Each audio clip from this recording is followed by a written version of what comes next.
If Auburn's offense plays like it did on Saturday, it will be good enough for the first year of the Hugh Freeze era to be a success. You are Locked On Auburn, your daily podcast on the Auburn Tigers. Part of the Locked On Podcast Network, your team every day. Yes, welcome on into Locked On Auburn, your daily Auburn Tigers podcast. I'm your host, Zach Blackerby, and thank you so much for making Locked On Auburn your first listen every single day. Joining us, as he does every Monday, Auburn Daily's Lindsay, Crosby, and we finally get to talk about a win again. It's been way too long, but the Auburn Tigers take down the Mississippi State Cowbells 27-13.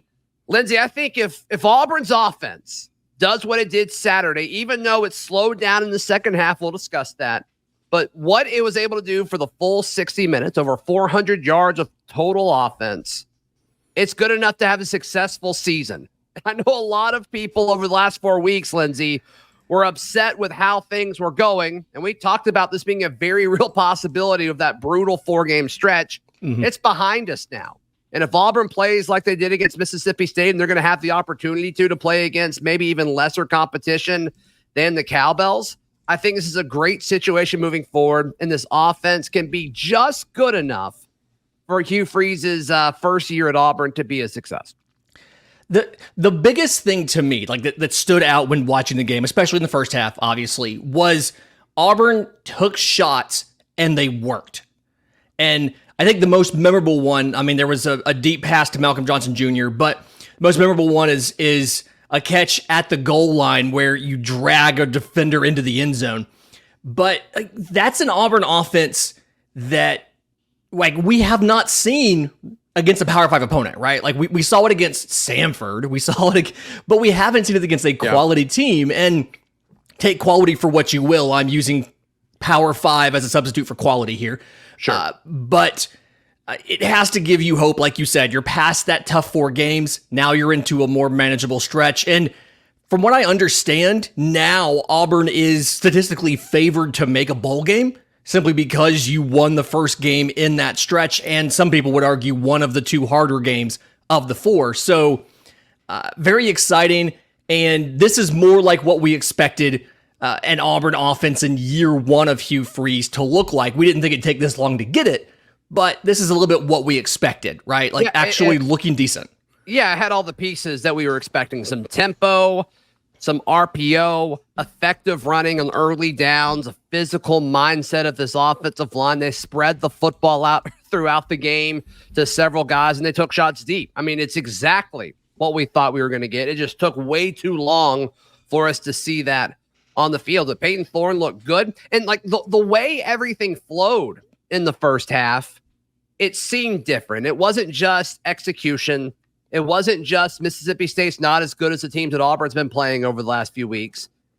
It felt different. The play calling was different. There was more movement. There was more separation. I mean, there was so many different things where we were making this bullet point list of everything that needs to be fixed with the offense, right? Accuracy, winning at the point of attack, running, being positive and running, whether you're running or passing in an early downs to put yourself in situations to convert on second and third down. Like we saw all these different things that we've been talking about, and it was almost overwhelming how many little things there were to fix the offense. And then for the first 30 minutes of the game, we saw that. Even when that 2-minute drive at the end of the second quarter going into halftime, when 9 times out of 10 in Auburn history, it would have been, okay, let's either run the clock out or, let's just kind of dink and dunk and settle for a field goal. No, they won it in the end zone. And I just think the approach to all of this, Lindsay, was incredible. I think it's exactly what Auburn needed. I think it's what this fan base needed from a morale standpoint coming out of those 4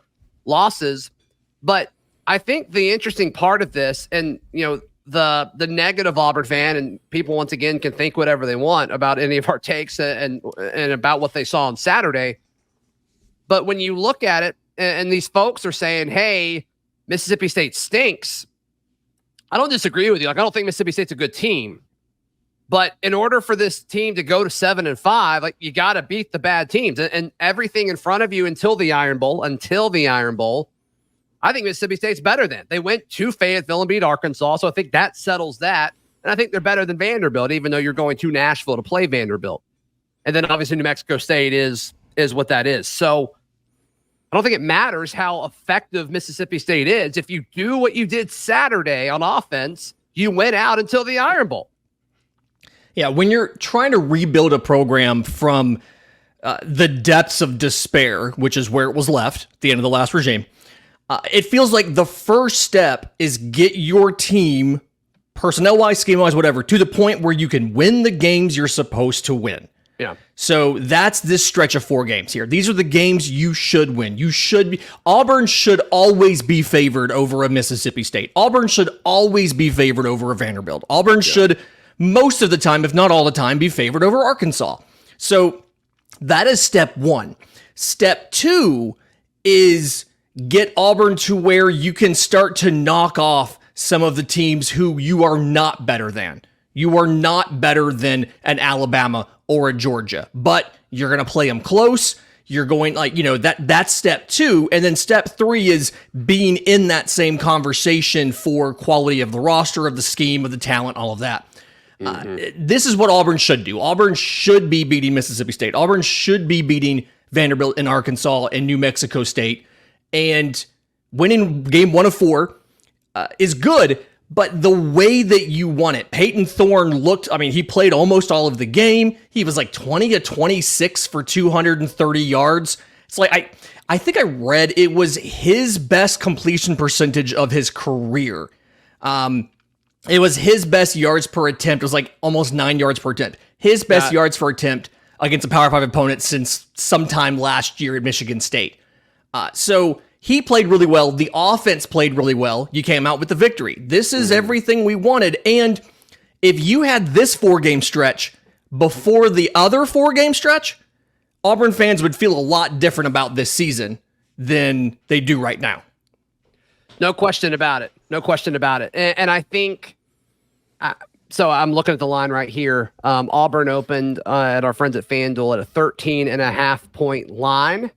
Or favorite, with a 49.5 over under. So right at 2 touchdowns, which is certainly exciting to think about this week as Saturday gets closer. But and Payton was incredible, or certainly better than he has been, and good enough.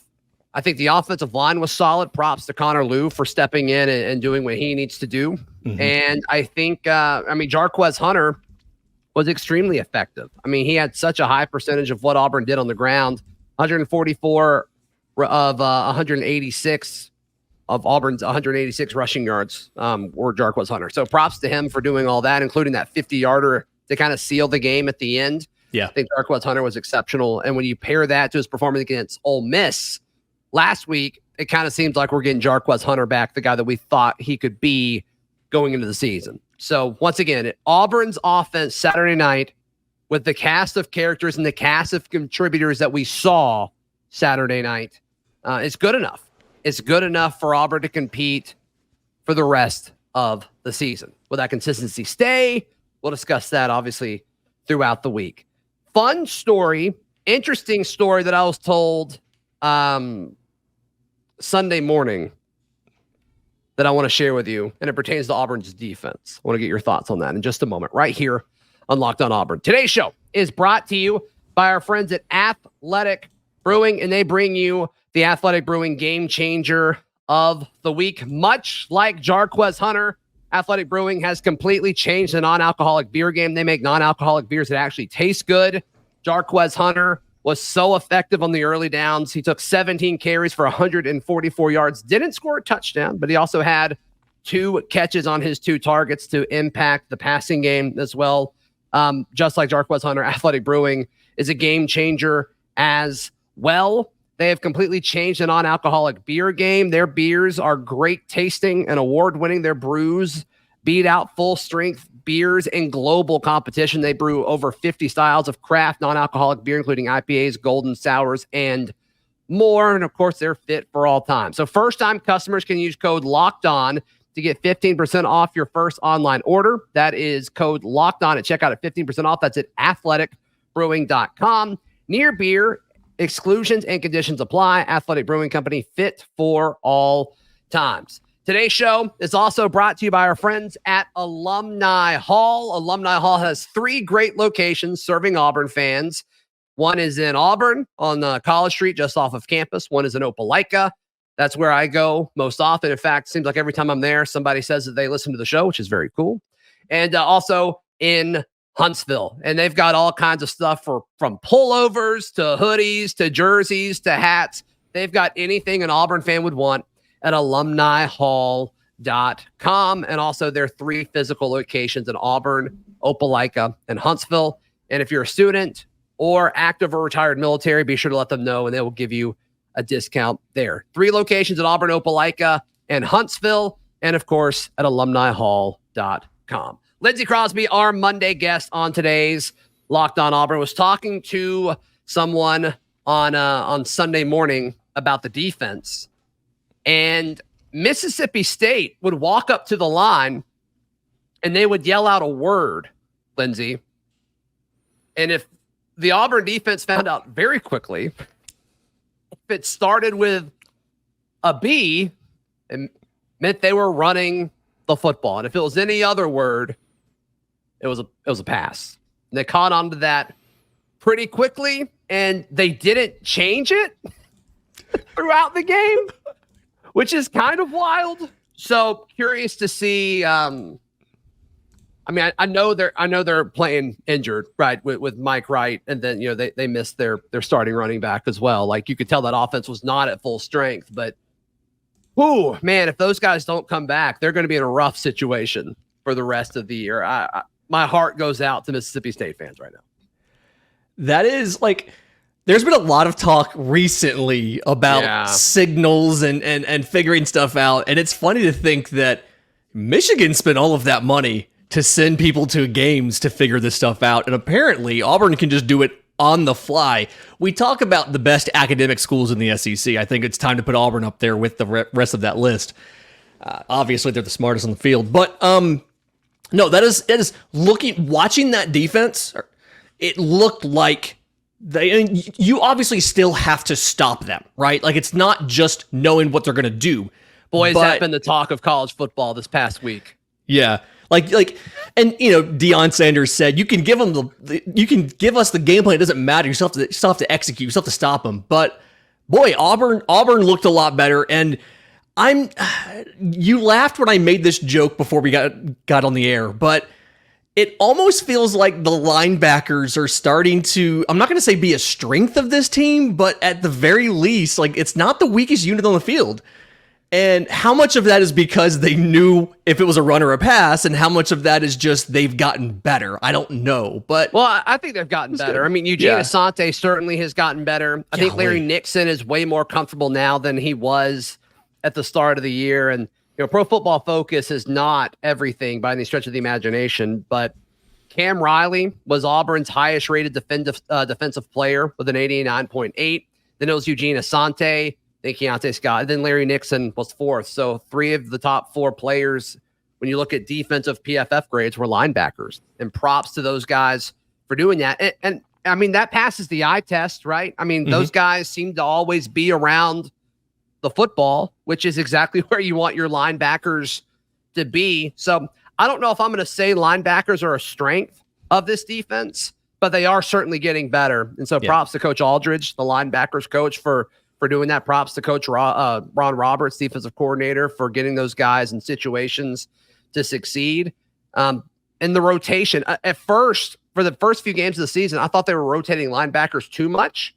And now even like with Austin Keys back, I mean, that rotation's pretty heavy. They're playing a lot of linebackers, but it's working. It worked on Saturday, and I think it's going to work against Vanderbilt and Arkansas too, because those are 2 teams that are going to try to run it on you. Yeah, looking at the snap counts, there's a lot of the linebackers got 20 to 30-ish snaps. I think Cam Riley's at 28, Larry Nixon's at 24. They did a good job at getting guys in, and I'm not going to say putting them in position to be successful, but not asking everybody to do everything. Like Cam Riley had 1 pass rushing play. And for the most part, it was very much hey, we know you're better at this than that, so we're going to have you do what you're better at. And you can't telegraph that kind of stuff. You don't want to get into a position where you get caught with the wrong package on the field and they go tempo and don't let you sub. But it's good that you're able to understand maybe at this point in the season who's better at what and use them in the appropriate situations. So I think that's part of it. And then part of it too is just generally they've played better. It feels like they understand the defense a little more, and there's not as much thinking, more reacting that they're able to do. And so because of that, I mean, Eugene Asante's been there all season, but some of the other guys getting to that same point. And it's just, I can't believe you wouldn't change you wouldn't figure it out relatively quickly. I mean, the baseball comparison here is obviously runner on second base. They know what your signs are. The pitcher and catcher change the signs. Like, it happens all the time. You proactively change them all the time during a game when runners get on second base. Yeah, and they apparently didn't change it, which is interesting based off of the folks I talked to. So I thought that was interesting. Yeah, Cam Riley, though, you mentioned the one pass rushing snap that he had. He hit the quarterback. He generated a pressure from that. And then he was targeted in coverage once. There was a pass breakup. I don't think he allowed the reception. So, nope. I mean, Cam Riley, props to you, Cam Riley. A guy that I've been a little critical of with his play, especially in coverage. He was effective on Saturday. And normally I would add the caveat of we'll see when they play a team with a better passing offense, but that's not going to happen until the Iron Bowl, right? Yep. Arkansas is going to be a little bit better, we think. They fired their offensive coordinator. It was an internal hire, so I can't imagine they're going to change a ton of what they do. They did have a bye week, so we'll certainly see what Arkansas looks like when they go on the road to the Swamp to play Florida this weekend. But, yeah, props to this linebacking group, for real. I'm really impressed with them. And then props with, to Zion Puckett. That was Auburn's 10th interception of the season, leads the SEC, and that's just something that we haven't really seen a whole lot. Auburn's had good defenses, but wouldn't turn the ball over or force turnovers, and that's been something that's been a very nice change of pace. And once again, I think the opportunities that will happen, because I really think the game against Vandy is going to feel very similar to the game against Mississippi State that we just watched on Saturday. But I've got a question for you, Lindsay, and the folks watching. Is Auburn back? We discuss in just a moment, right here on Locked On Auburn. Today's show is brought to you by our friends at Prize Picks. Prize Picks is the best way to play daily fantasy sports. It's just you against the numbers instead of battling thousands of players, including pros and sharks. You just pick more or less of a projected stat for 2 to 6 players. And obviously, the more you pick, the more money you make. It's the most fun that you could possibly have, winning up to 25 times your money this football season or basketball. You can cross over. You can do NBA picks one night. You can do NFL picks one night, college football picks. You can combine them all. It's so much fun. It's so much fun. So head over to prizepicks.com/LockedOnCollege and use code LockedOnCollege for your first deposit match up to $100. They've got quick withdrawals, easy gameplay, enormous selection of players and stat types. It's what makes Prize Picks the #1 daily fantasy sports app. prizepicks.com/LockedOnCollege. Prize Picks, it's daily fantasy sports made easy. Lindsay Crosby, my question to you and everyone there, feel free to comment on the YouTube channel or hit us up on Twitter. Is Auburn back? Are they back on track specifically? Because look, so many folks projected Auburn to go 7-5 or 6-6. And now I think as we sit here, finally with a win, and we kind of knew that was likely even during that 4-game losing streak. We kind of knew this was going to happen. But the fact that it finally did, you get out of that winning streak, you get a win against Mississippi State.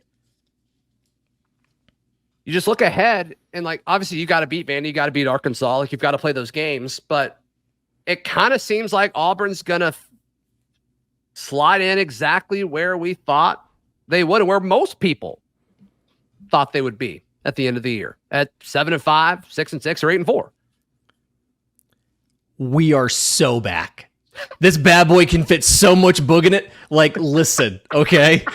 We are so back. We are more back than Texas has been in 20 years, okay? Let's go. Listen, I think this weekend showed that whatever issues were plaguing the coaching staff with making a game plan, a balanced game plan that could run, that could pass, obviously completely fixed, 100%. There is no reason to think it's not perfect from here on out, okay? This is completely irrational passion and love and understanding that we want Bama, okay? We want Bama. You hear it all the time. Denver chanted it today because they beat Kansas City. We're saying it right now. We want Bama. We are so back, baby. Listen, I don't even know where the college football playoff is this year. I'm a little not sure about that. I have not paid attention, and rightfully so.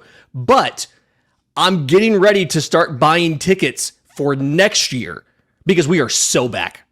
I'm excited about the bowl game.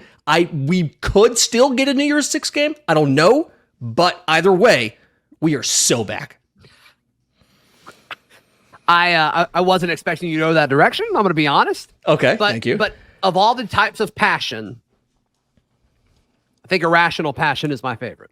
Yes, I don't typically do that on this show. I'm more of the straight man. No, I don't you really. bugged. You bugged just now. Yeah, 100%. feel? Like, listen, we get Bama at home. Are you kidding me? The toughest thing about booging is once you start booging, it's really hard to stop booging. It is. I'm feeling it now. Like, I'm already starting to, like, I almost second guess myself and was like, nope, not gonna second guess myself. We're doing this. This is great. Yeah. We're doing this. Bulletin board material. It's fine. Let's go. I want Saban talking about me in a meeting. We want Bama, Nick. Okay. All right. Do you think some of the like issues that we've seen though are going to pop up again? Like, do you think the quarterback situation is done? Do you think, involving receivers that maybe aren't ready to compete at this high of a level is done? Or do you still think that's going to kind of rear its ugly head at times when it's just like, okay, the offense just absolutely stalls for one of the several reasons that we've discussed over the course of the year so far?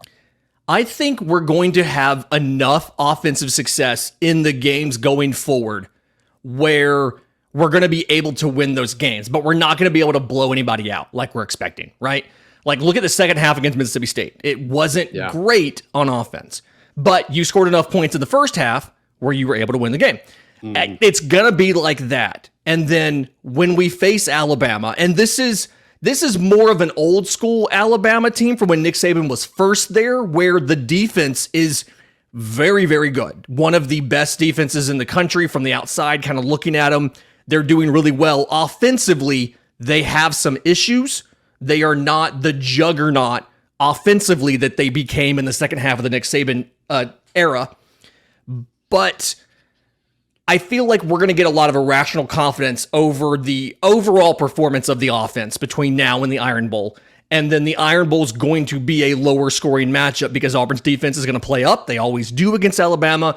And Auburn's going to have some of these issues come back against a quality defense that has a good pass rush, that has good defensive backs that can shut down these wide receivers and frustrate the quarterback who's going to be Payton Thorne.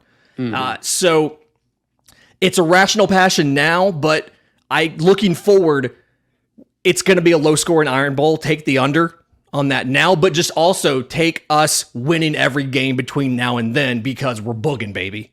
Yeah, and I love the upcoming matchups with Vandy, Arkansas, New Mexico State, because even if the offense does take a step back, the defense is going to be able to keep Auburn in all those games, unless Arkansas just has some like major explosion where they figure everything out, which could happen.